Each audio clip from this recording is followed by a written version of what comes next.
It's Jeff DiVeronica from the Democrat and Chronicle newsroom, and we just received word that the Rhinos are in fact going to be taking the 2018 season off. They're calling it a one-year hiatus to assess what they're going to do in the future. This is kind of what I thought was going to happen. I think it's the smartest decision. In their release, they did say that they plan to also host, quote, several USL matches at Capelli Stadium in 2018. What does that mean? Several? I don't know. I'm thinking 5 or 6. I certainly think that maybe Toronto FC 2 will come down and play some matches. I certainly think I'd be stunned if Bob Lilly, the former Rhinos coach, and his Pittsburgh Riverhounds don't drive up north and play at least 1, maybe 2 matches here in Rochester. What does that do? It allows the Dworkins, Wendy and David Dworkin, the ability to hold on to operating that stadium, and they're going to have to make a $50,000 lease payment to the city of Rochester. But in their lease agreement, they need to play professional soccer in that stadium. I thought actually they might bring in an exhibition match. It didn't have to be USL, but it looks like either they're going to bring in some exhibition matches for USL or maybe even some regular season matches at the stadium.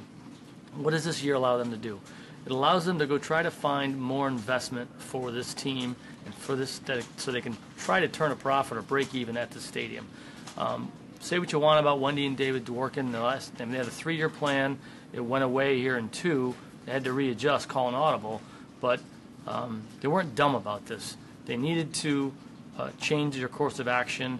They couldn't keep pumping money in and do a losing proposition, and now they have a chance to try to flip this thing and turn it around so the Rhinos can have a financially viable business model.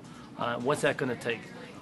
I do think they made a decent progress here with the fans and got about maybe 800 season ticket holders. They're going to need to at least more than double that if they're going to come back in 2019. I can tell you, though, if you did buy a season ticket, they say that refunds will begin in full on Tuesday, December 5th. So if you did plunk down your $50, you're going to get that back.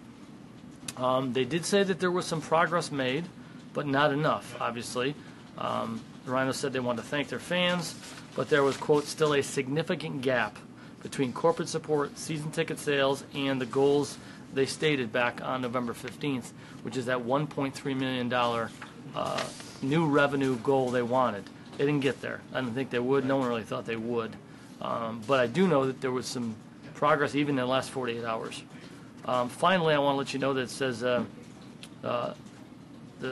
lawsuit or the disagreement over the equipment, who owns it in the stadium, with former owner Rob Clark, that is a City of Rochester matter. They fully expect that the equipment they've been using for the last 2 years will be able to be used in 2019 or 18. I think Rob Clark will have something to say about that.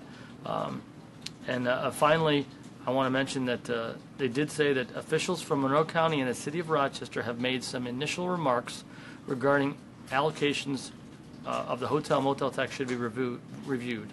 It's too early to say if anything definitive is going to change, but they encourage them to keep those discussions going. So, Rhinos aren't playing 2018. It's going to be the first time with no pro soccer in Rochester since 1995. Stay tuned to DemocratChronicle.com. Moving forward, the stadium what? What about the stadium? The stadium is going to have soccer. The City of Rochester owns it. They're going to have some soccer matches there next year.